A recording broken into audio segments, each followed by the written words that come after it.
Happiness Isn't Brain Surgery with Doc Snipes.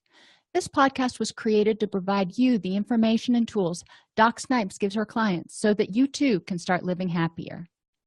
Our website, DocSnipes.com, has even more resources, videos, and handouts, and even interactive sessions with Doc Snipes to help you apply what you learn.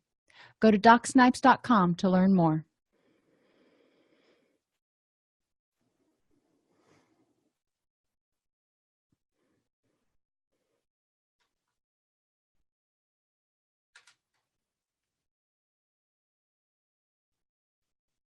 Hi, everybody, and welcome back to Happiness Isn't Brain Surgery with Doc Snipes, practical tools to improve your mood and quality of life.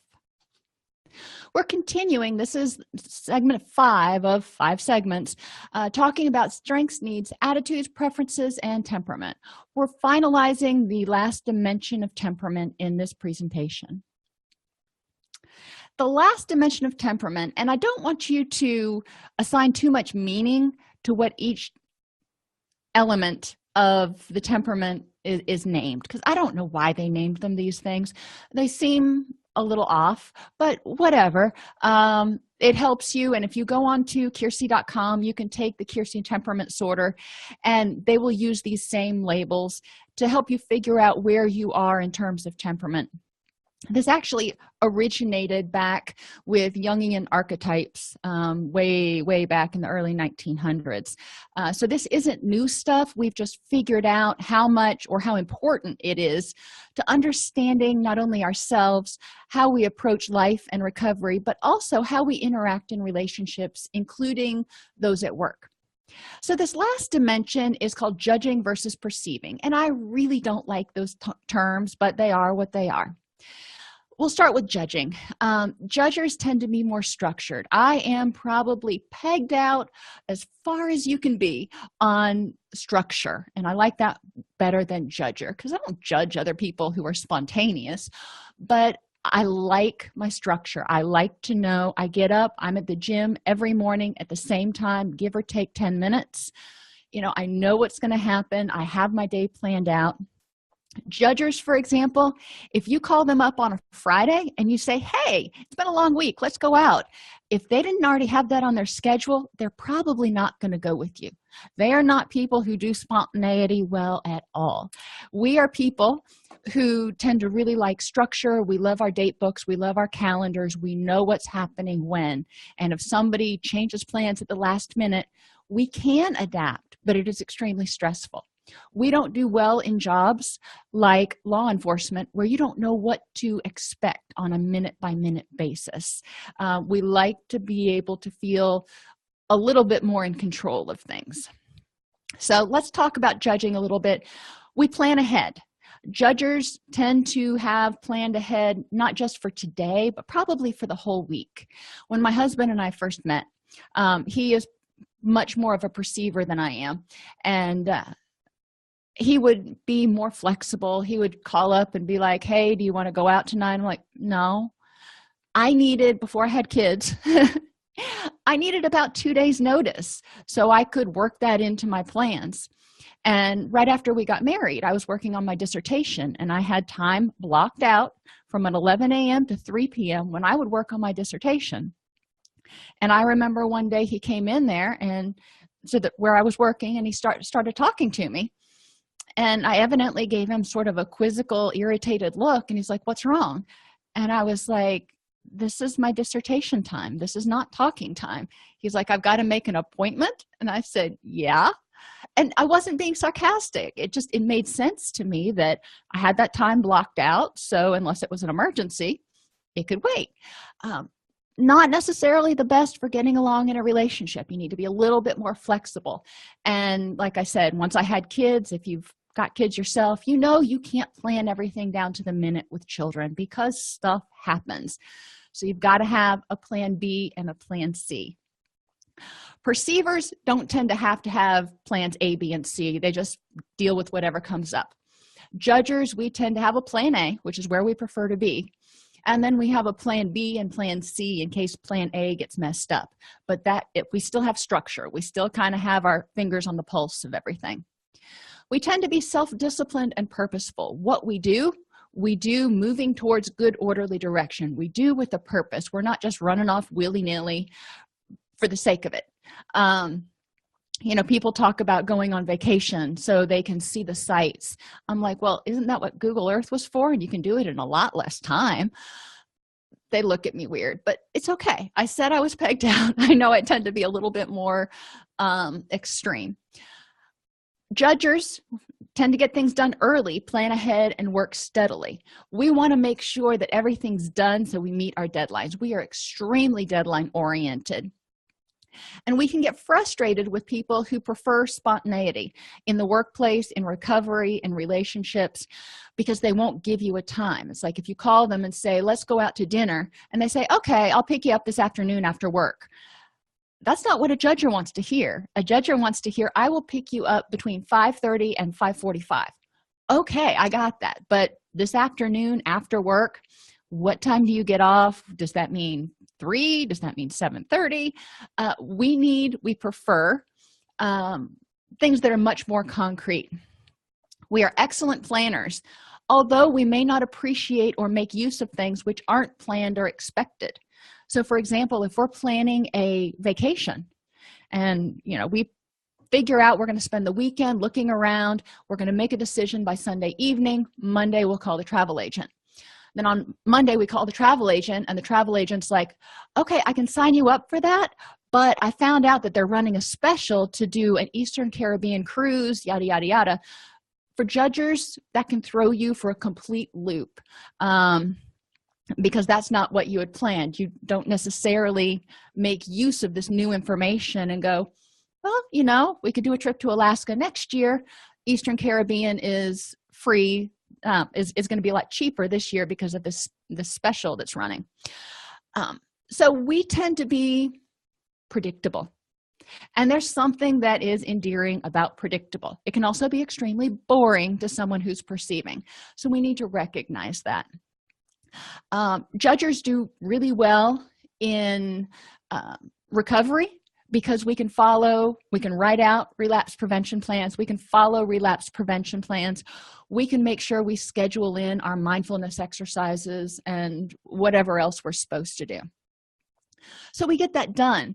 But if somebody calls us up to go do something fun that would obviously help us feel happy and benefit recovery, we may not be able to take advantage of that because it would be too stressful to alter our schedule. So we need to be aware of those things and try to be open to possibilities, working within comfortable parameters. Like if you have to have 36 hours notice now, try to be open to something where if somebody calls you up today, you might be willing to do something with them tomorrow.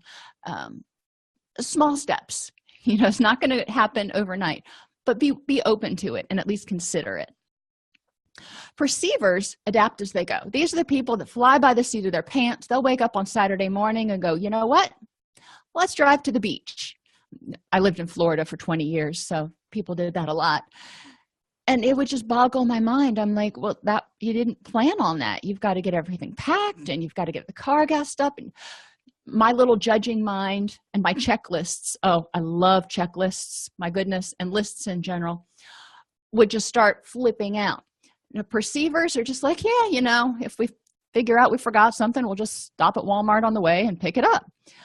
They can adapt. They can figure out workarounds where a judger might get, or someone who's more structured might get stymied. So again, it's good to have these two people working together. In the workplace, you can see how the structured person keeps everything moving along at a steady pace, but then when something happens that throws the line out of whack, the perceiver can say, okay, here's a workaround. And then you can work together and get things back on track. So they work really well together if they know how to communicate and respect the strengths that the other person brings. Perceivers are flexible and tolerant and thrive on spontaneity. They are going to get bored in relationships if every minute is planned out. In my relationships, the people that I tend to go out and do things with know that they need to call me and try to make plans like a day ahead of time. I'm not as rigid as I used to be. Every once in a while, I'll go out on the spur of the moment, but most of the time, it's just really stressful to do. But I can schedule in spontaneity. And I know that sounds weird. I can schedule in a day like on a Saturday or a Sunday where I know that it's going to be whatever my family wants to do. So they can decide on Saturday morning if they want to go hiking, or they want to go to the pool, or they want to do whatever. It's not planned. I don't know exactly what we're going to do, but I do know that I am completely out of control of what happens from 8 a.m. Saturday morning until 6 p.m. Saturday evening. I can plan for that. I can put that in my date book, family time. And then we work from there. Perceivers tend to get things done at the last minute, depending on a spurt of energy.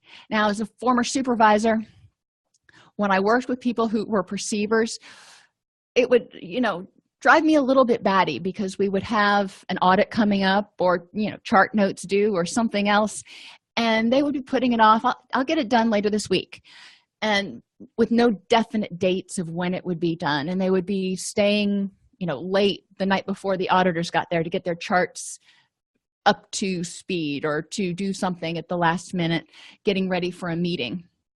Whereas I would have preferred to have them have it done 2 or 3 days ahead of time, so they could spot check it and make sure it was perfect. But understanding that they would get it done most of the time is important. And perceivers can benefit from judgers, because judgers can kind of nudge you along to make sure you get it done more often than not. Perceivers always want more information. Going back to that vacation, they would say, let me look at what kind of vacation options are out there this weekend, and then on Monday we can talk about it. And they may continue to look at vacation options for 2 more weeks and never actually make plans. And then all of a sudden you're 3 weeks out from vacation and you still don't have tickets to do anything. And that gets expensive.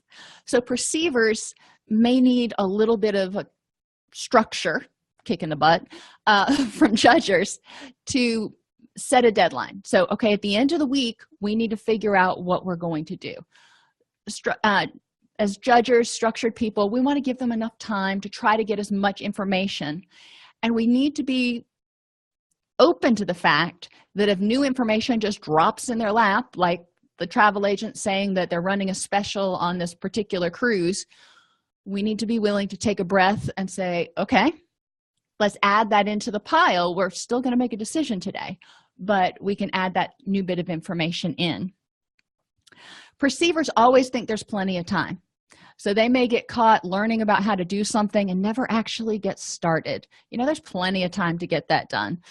And then all of a sudden you're at the last minute. So they don't do really well on time management, but they are great actually at handling unplanned events and dealing with things that come up. They may not make the most effective choice, but they can roll with it. They're not going to miss a step if, something happens and their plans get messed up. So as judgers, we can benefit from the input or consult of perceivers, as perceivers can benefit from the structure imparted by judgers. When it comes to relationships and working together, understanding your different temperaments and trying to understand what makes each one less stressed.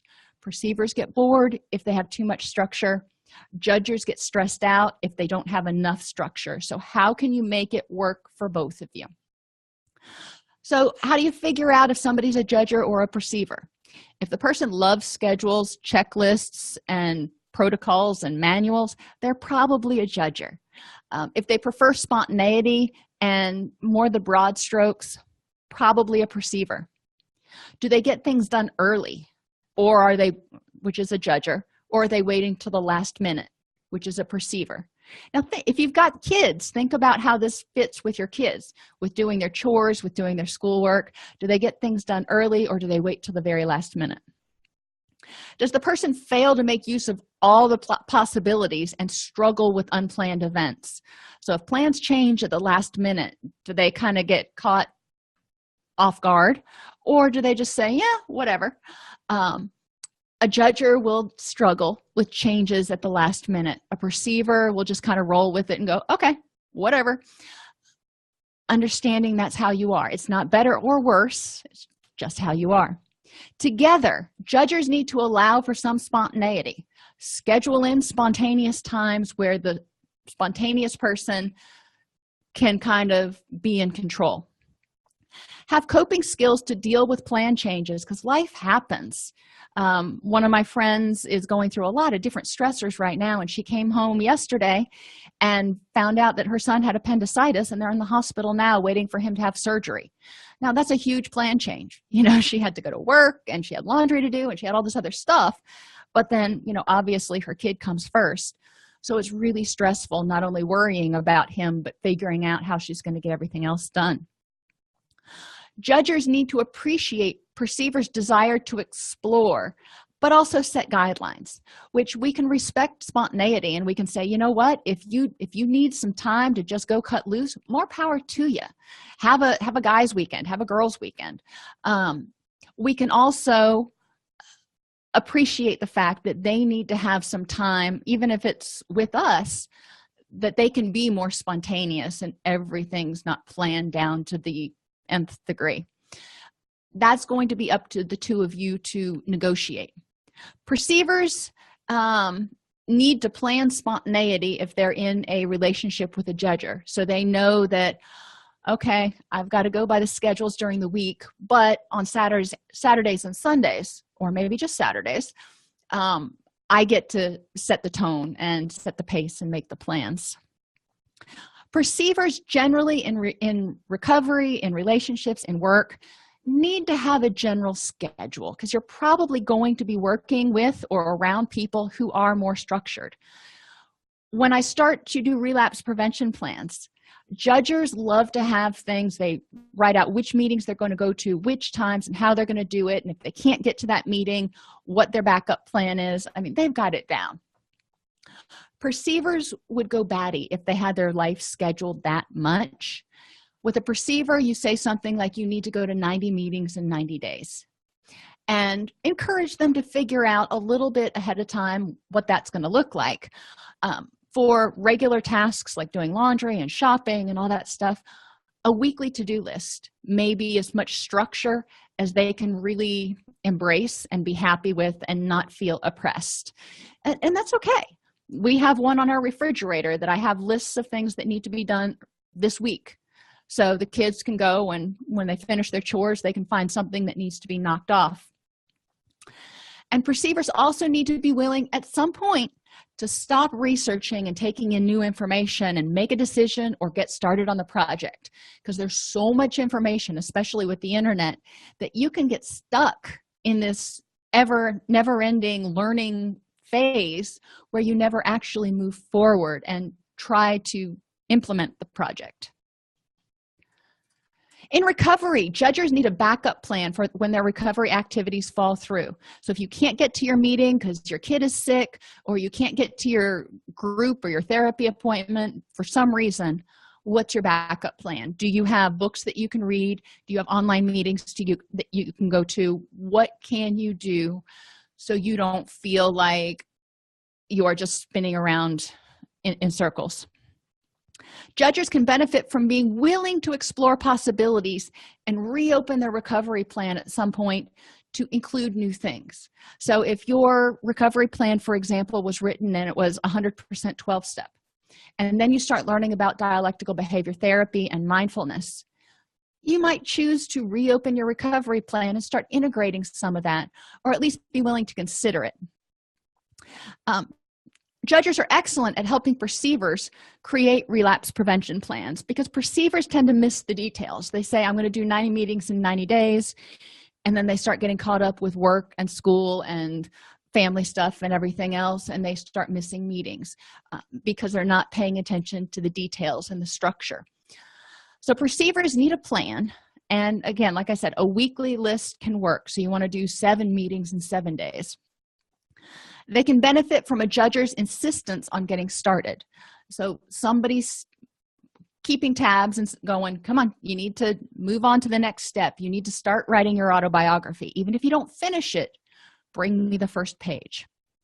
Perceivers are excellent at helping judges handle unplanned events. So if all of a sudden something goes topsy-turvy, a perceiver can say, all right, well, let's make lemonade. The world just handed you lemons. Let's make lemonade. The judge is probably going to be standing there wide-eyed going, I don't know what to do.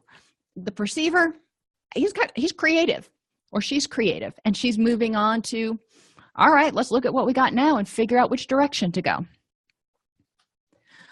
Changing behavior involves learning what is causing your distress and tools to manage it. Extroverts need to be in environments where there are people and they can draw energy. Introverts need to have quiet time each day. People who are judgers need more structure and thrive on structure and don't do well in situations where they've got to fly by the seat of their pants. Perceivers, on the other hand, thrive on spontaneity. So those are the two big dimensions that you want to think about in terms of what causes you distress and what may be causing hurdles in relationships. Effective change involves maximizing your strengths, considering your needs and motivations. What is it that you need? We want a lot of things, but in order to be happy, in order to reach your goal of happiness, whatever you think you can achieve in the next 6 months, what do you need to have happen right now? And what motivates you to do that? Is it compassion and care and friendships, or is it success, or what are your motivations? Address your attitudes that may be keeping you stuck, keeping you depressed, keeping you anxious, like always feeling like the sky is getting ready to fall, the other shoe is getting ready to drop, or seeing the negative in everything. Think about Eeyore from Winnie the Pooh. Work in harmony with your own preferences and the preferences of those around you. There's a big and in there. It's not or the preferences of those around you. Know your preferences and be willing to compromise and meet people in the middle and communicate to them in a way that's meaningful to them, and hopefully they will learn how to communicate to you similarly. It's important to pay attention to the potential pitfalls of your change plan based on your strengths, needs, attitudes, preferences, and temperament. For example, if you're recovering from depression and you're a person who tends to need a fair amount of sleep each day, that may be something that you've got to schedule in, and you need to make sure that other people know that that's a need. It's not that just that you want to get 3 or 4 hours of quality sleep each night. It's that you need it in order to achieve your goals. So knowing what you need, your best friend may have other needs, but what do you need in order to achieve what's most important to you and maintain and nurture the relationships and the people that are most important to you? If you like our podcast, you can subscribe on your favorite podcast app. You can join our Facebook group at docsnipes.com/Facebook, or join our community and access additional resources at docsnipes.com. Thanks for tuning into Happiness Isn't Brain Surgery with Doc Snipes. Our mission is to make practical tools for living the happiest life affordable and accessible to everyone. We record the podcast during a Facebook Live broadcast each week. Join us free at docsnipes.com/Facebook, or subscribe to the podcast on your favorite podcast player. And remember, docsnipes.com has even more resources, members-only videos, handouts, and workbooks to help you apply what you learn. If you like this podcast and want to support the work we are doing, for as little as $3.99 per month, you can become a supporter at docsnipes.com/join. Again, thank you for joining us, and let us know how we can help you.